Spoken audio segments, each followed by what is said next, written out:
Armenia is not known as a country that comes with anti-Semitism. In Soviet Russia, citizens would shout slurs at the Jews, "Go back to your stinking Israel." There is such a fanatical fear of the leadership in Azerbaijan. I am not a guest in Armenia. I feel as free in Armenia as any other Armenian. My name is Gershon Meir Burshtein. I am the head of the Jewish community in Armenia, and I'm the chief rabbi of Armenia.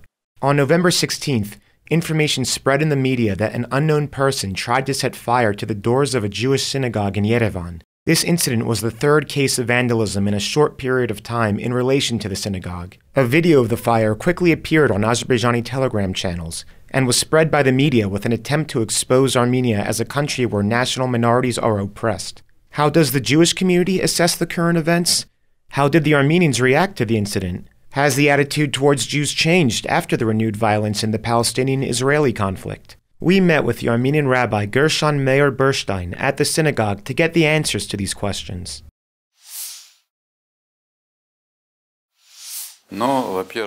Well, first of all, this case did not so much perplex me as it confused me. I'm trying to find what the roots of these events are, and they are not as they seem, namely that anti-Semitism has increased in Armenia. Our center is 25 years old now. I was born in Armenia and have spent most of my life in Armenia. I speak Armenian and have a wide range of Armenian friends, so I have already seen how unlike it is from other regions of the former Soviet Union and today's so-called independent countries.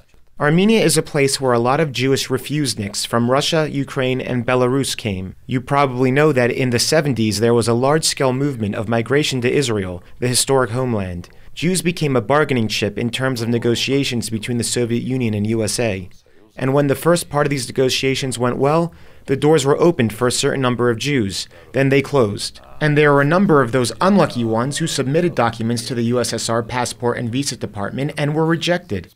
But while waiting for this process in the Soviet Union, they were forced to give up everything they had, starting from public housing, state bonuses, and to refund free tuition. So not only were they rejected from leaving the Soviet Union, but they were also left without anything and the possibility to work, too. Thus, a large number of such refuseniks came to Yerevan, Armenia. Here, despite the fact that Armenia was also a Soviet republic, there was a different point of view on everything, so they could get a job in their specialty, in their profession, and not feel that they were out of business.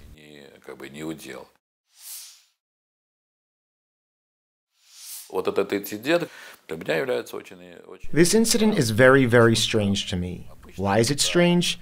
Because usually when someone wants to show some kind of intolerance to people or to religion, he makes sure that the maximum material damage is delivered to the place.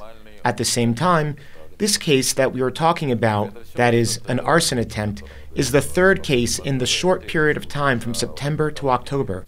According to the Armenian press and the country's investigative committee, they know who the culprit is and that he arrived at 8 o'clock, set fire to the synagogue, and fled. But to be honest, this answer does not suit us, because in this case, the name should have been announced. Also, what city he was from, why had he arrived, what his reasons were, and eventually he should have been brought here. And of course, there must be a trial and punishment for this.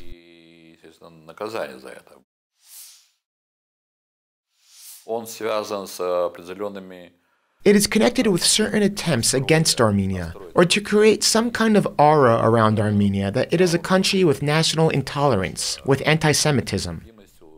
Unfortunately, the rabbi from Azerbaijan is active in this. He posted provocative information on the internet several times that he allegedly knows that there is anti-Semitism in Armenia and offered to help Jews move to Azerbaijan. I am more than sure that the source of his enthusiasm was pressure from the Azerbaijani administration, which is possible, since there is such a fanatical fear of the leadership in Azerbaijan. And even when they leave Azerbaijan, it always seems to them that someone is eavesdropping on them, and that this will be brought to Aliyev.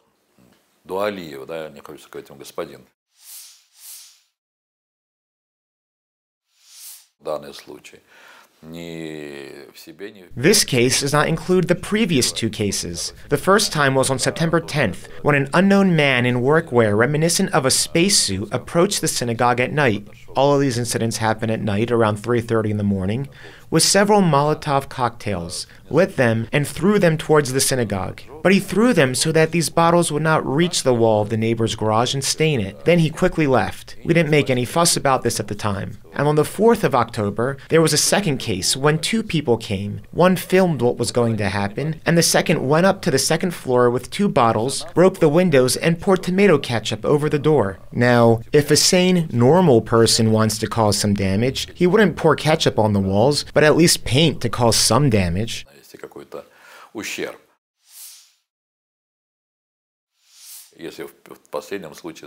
In the latter case, with this arson, he was in shiny secular clothes. That is, he did not try to put on any overalls, just his head was covered and only a slit for his eyes was visible. Whereas in the first 2 cases, they were people dressed in specially prepared identical costumes. Therefore, I think that they are somehow related to each other. So in the first case, a person came in his overalls at 3:30 in the morning, threw several bottles, and ran away. And in the second case, a person threw bottles, stained the walls with ketchup, and ran away. And the third person felt quite at ease. We saw from the camera footage that he was busy here for about 40 minutes, lit the fire, went up to the second floor, then when the fire was out, he went down, lit it again, went up again. That is to say, he didn't have any fear that someone from the neighboring apartment buildings would see him.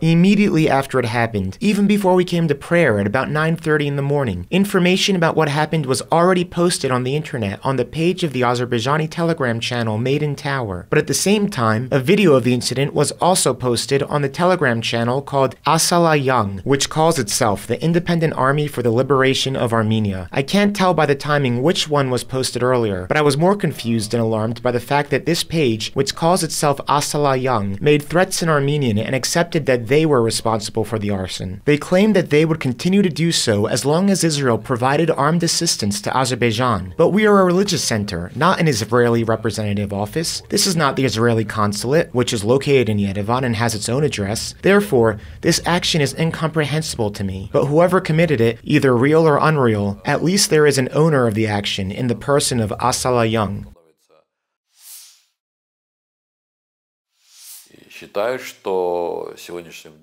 I think there are definitely forces in today's world, which we will not nationalize, that have the goal of distancing the bridge between Armenia and Israel, worsening relations between Armenians and Jews in Armenia, and saying that Armenia is a country where there is anti-Semitism. And this, I think, is the reason for the incidents that have occurred. Well, I am more than sure that these appeals from the so-called Rabbi of Azerbaijan could have also influenced the situation. Why do I say so-called? Because rabbis do not deal with issues of inciting international strife. On the contrary, they should generate peace in their countries. I think that the incidents were also influenced by the fact that in Armenia, newspapers such as The Voice of Armenia, which are more of a yellow press, 3 times have published articles of a rather provocative nature. In the articles, they asked why a secular Jewish organization should work with Israel, why Israel works in Armenia. Such articles also incite some points related to anti-Jewish and anti-Israeli sentiments. Therefore, I think that with all the freedom of speech and with the so-called democracy, it is necessary to not confuse the concepts of democracy and anarchy. Sometimes they try to present anarchy as democracy, just as some are trying to present Hamas as a national liberation movement.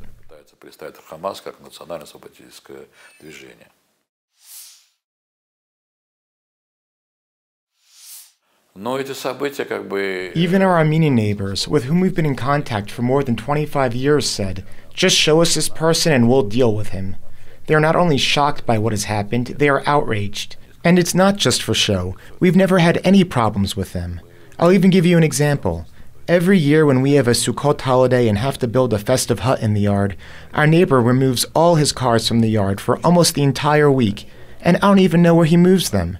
And never has he asked, "Why do you have to build here? Why do I have to move my cars away?" Moreover, I always walk around the city in such a way that it is immediately clear that I am Jewish, especially when it is Friday or Saturday. And there has never been a time that someone has called me a name or was offensive somehow.